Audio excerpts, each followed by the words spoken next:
How's it going, everybody? David Hedge here, House Hedge Gaming, and we are back from Gen Con 2022, and we have a bit of a haul to go over. So hashtag Gen Con haul, here we go.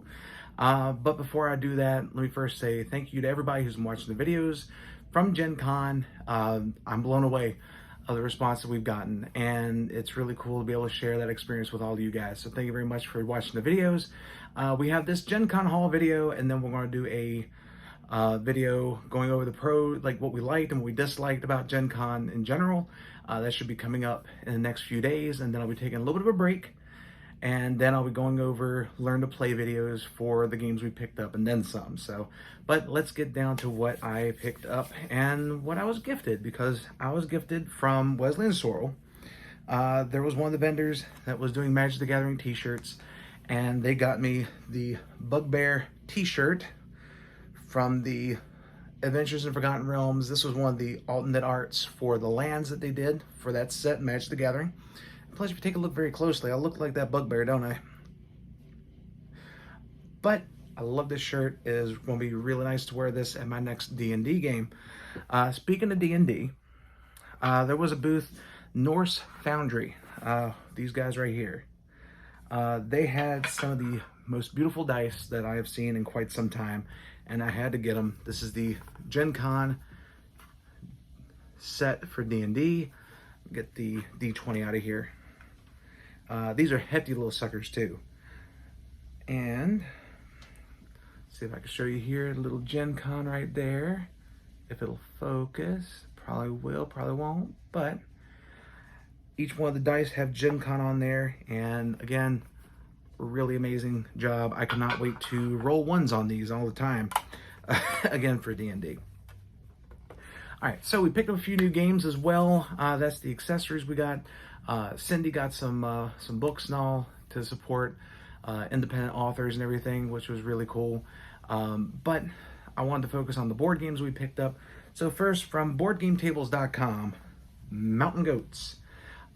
This board game here, or a little bit of a board game, it's basically a dice rolling up the mountain type game, to where you're trying to score more points by being the person or the goat that gets up the mountain and stays on top of the mountain. So think of King of Tokyo, but a lot less monsters, a little more goaty, and a little more compact too. I could not wait to break this out as a beginning game for a game night.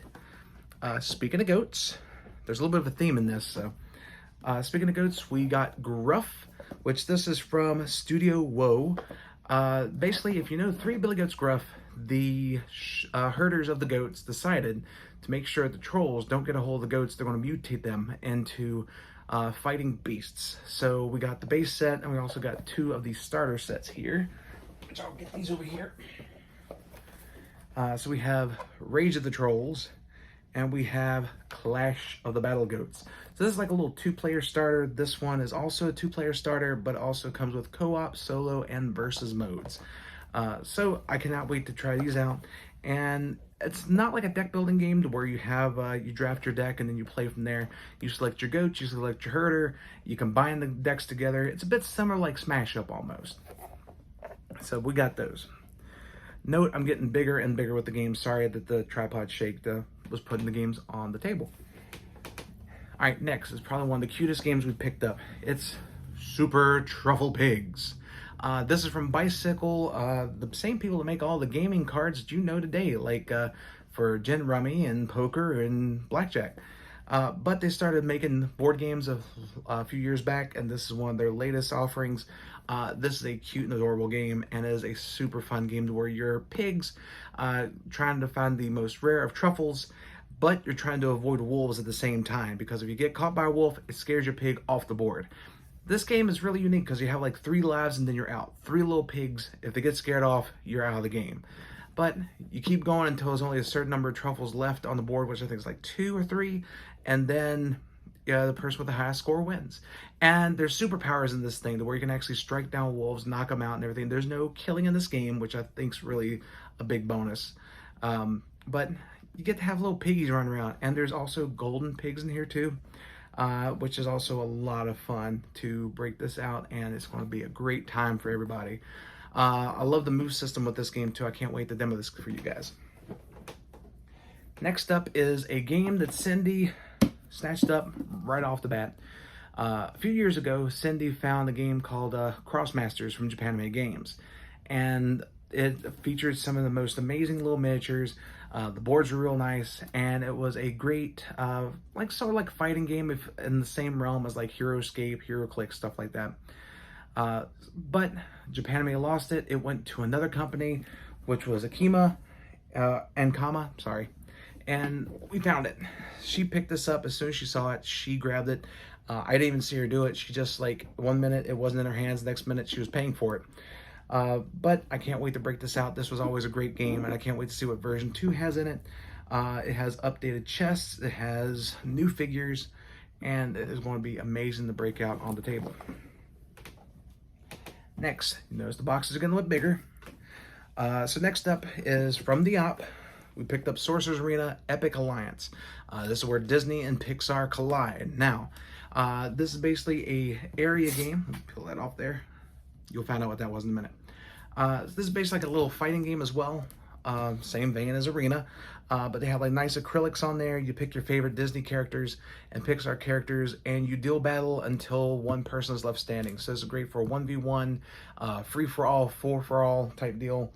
And it also has some expansions with it as well. But I picked this up. I didn't pick it up from the dealers, though. I picked this up from the Gen Con auction, the charity auction for the Patty Shue Foundation.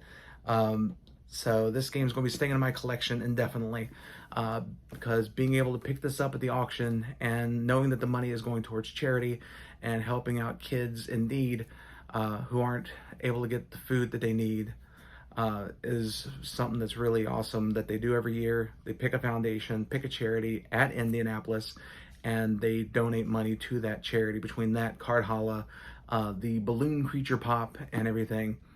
And this year, from what I was reading, they made almost $40,000 for that charity. So, freaking A, I love it.